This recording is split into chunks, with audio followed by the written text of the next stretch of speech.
Hello, new employee. My name is Rafe Skog. In this tutorial, I'll demonstrate how to set up a Kali Linux penetration testing environment using VirtualBox virtualization. This setup will enable our security team over at SecTekk Consulting to conduct authorized penetration testing in corporate infrastructure. We're going to cover hardware requirements, VirtualBox installation, Kali Linux deployment, configuration of the VM settings, and we're going to end it off with demonstration of basic network reconnaissance from Nmap. Let's go ahead and get started. First, let's review the host hardware requirements. For your CPU, you will need a 64-bit processor with virtualization support enabled. Right here, you can see I'm running, it's enabled. For memory, RAM prices are pretty crazy these days, but you're going to need at least 8 gigabytes. As we can see, I have 16, so that's more than enough. And then for storage, you'll need at least 50 gigabytes free, and we have enough storage, as you can see here. I'm using Task Manager to check this, and this is the way you're going to check to see if you can run VirtualBox. For the host operating system, VirtualBox supports Windows 10 or 11 64-bit and other Mac versions. Also, it will support modern Linux distributions like Ubuntu or Red Hat. A critical requirement of this is that it must be 64-bit architecture. 32-bit systems will not work. As you can see here, we are running 64-bit Windows. On Windows, you'll need administrator privileges for installation, and Hyper-V must be disabled as it conflicts with VirtualBox. I'm in Settings and About, and you can see your PC statistics right here, as well as general information about the operating system. For this demonstration, I will be using Windows 10 64-bit, but the process is nearly identical across all supported platforms. Now we're going to be moving on to obtaining the virtualization technology. Now let's obtain VirtualBox. You're going to go to this website right here, virtualbox.org, and you're going to go to the download section. So right here's the downloads. You're going to click on that. And VirtualBox is completely free and open source software. There are no trials, no paid upgrades, and no feature limitations. However, if you're going to work for an enterprise, you will have to pay for the enterprise license. Right here, you can find the download links for your specific operating system. We will be doing a Windows host, so click on that. And this has already been downloaded. You can see in your downloads, it'll pop up right here. I've already gone ahead and downloaded that, but that's where you'll see it. Moving on to the licensing information. VirtualBox is licensed under the GNU General Public License version 2 or GPL v2. This means that it's completely free for all personal, educational, and commercial uses. There are no restrictions on the number of installations or virtual machines that you can create. And this is really good because there's no registration required and there's no telemetry or usage tracking. And all this information can be found on this website, virtualbox.org/wiki/licensing FAQ. And note that there is a VirtualBox extension pack that has a different license and requires a paid license for commercial use, but this extension pack is optional and not required for this penetration testing environment, as that is for commercial use. And then just for this educational security training purposes, I am fully compliant with the no licensing clause, as this is for an educational environment. Now that we have downloaded VirtualBox, again, you're going to download from here. It's going to show up in your Chrome downloads. So you'll click this, and you'll open up the exe file you just downloaded by double-clicking it. It's going to open up in a user account control. Since you are going to modify your device by installing this, just hit yes. And it's going to open up the installer wizard. And I've already installed this, so it is giving me that error. But what you're going to do is just keep clicking next. You're going to accept the terms and conditions. Accept this. This is just showing you what it's downloading. This is showing you it needs the network. And you're just going to keep clicking next.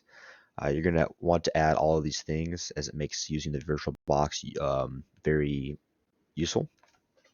And then you're going to hit install. Once you hit install, it's going to install. And let me show you what it looks like once it's installed. It's going to open up a screen just like this where you can see that it's running. Again, yours will not have this. Mine just has it because I've already installed VirtualBox. Next, we're going to need Kali Linux. To get this, you're going to navigate to kali.org, and this is the website. And you're going to go to Virtual Machines. Click that, and because we are using VirtualBox, we're going to use VirtualBox. You're going to hit this download button right here, and it's going to show up in your downloads folder. And then once that's successfully downloaded, you can move on to the next step. This is 3.4 gigabytes, so it will take a bit of time, so be patient, but make sure this is the one that you install.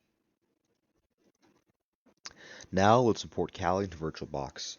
So to do this, you're going to go to Machine, click Machine, and hit the little green symbol that says Add. Navigate to your downloads folder. In this case, I already downloaded Kali Linux to a folder called Linux Distros, which I highly recommend you do, as it keeps everything nice and organized instead of everything going to your downloads folder, but that is user preference. And you're going to click the folder into which it downloaded to. And in this folder, you're going to select the VirtualBox machine ISO file. This is right here.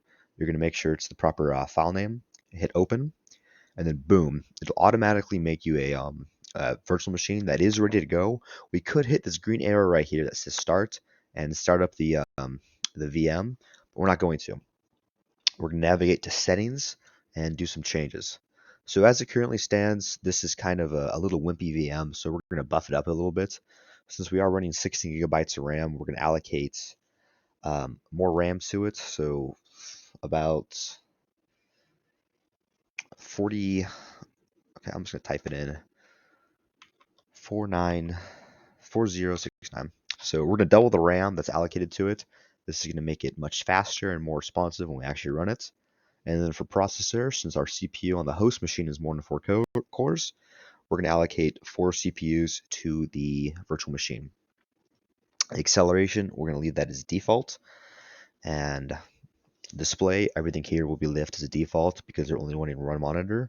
Storage, this can be used to allocate more storage to the actual VM. Since we're only using this for Nmap purposes, we will not be doing that. And yeah, the rest of the settings we'll leave as default. So to apply our changes, we're going to hit OK. And then as you can see, it already applied, and you can go to details, same thing. And you can see base memory is 4 gigs RAM. So now we're actually going to power on our Kali Linux VM. So click that and click the green start arrow. It's going to show you a progress bar right here, and it's pretty quick because we're running some pretty nice hardware. So let's have that power up, and boom, instantly powers on, and this is what you're going to see when it starts. So this is what it does when it loads. Let it boot. It's booting in right now, actually, and you'll have to let it kind of start up. But once it starts up, you're going to be taken to a login screen, and once we're at this login screen, I'll show you to log in. So the password is going to be Kali, and your username is also Kali. So all lowercase. Hit login, and then once you log in, you'll see this. So now that we're in the Linux VM itself, I've gone ahead and made it bigger. We're going to go click this icon right here, and we're going on the terminal. So once we're in the terminal, we're going to do this command right here. This is the nmap command. I'm going to go ahead and run it. And while it's running, I'll tell you what it does. So nmap is network map. The -st performs a TCP connect scan. The -pn, it skips the host to discovery, and it treats the target as online, just because of the nature of this organization. Sorry, the website, because this is not an IP. This is just the website. And the -a enables aggressive scanning. This is actually a combination of multiple scan types, including OS detection, service version detection, default NSE script scanning, and trace routes. And this will provide us comprehensive information about the target. And good thing I just got done talking about that, because we've got our scan back. So what this has revealed is that we've scanned 1,000 of the most common ports, and it shows that 4 of them are open, and information about these 4 open ports. So we have 22, 80, 9929, and 3137, and it just shows you information about the ports. And this is just more information about the actual scan itself. So once nmap is done, it'll say that nmap has done 1 IP address, 1 host up, and how long it took to scan. Again, this is pretty fast on my machine just because of the specs I'm running, but on a lower spec hardware, this could take longer. So this is what you'll see once you've done the command. And the very last thing I'd like to say is make sure when you do a scan that the IP or whatever you're trying to scan is the correct thing. So make sure you verify your target before you pull. Congratulations, employee! You have now successfully installed VirtualBox, run a Kali VM, and have done your first nmap scan. I sincerely thank you for watching, and good luck with your penetration testing operations here at SecTekk Consulting.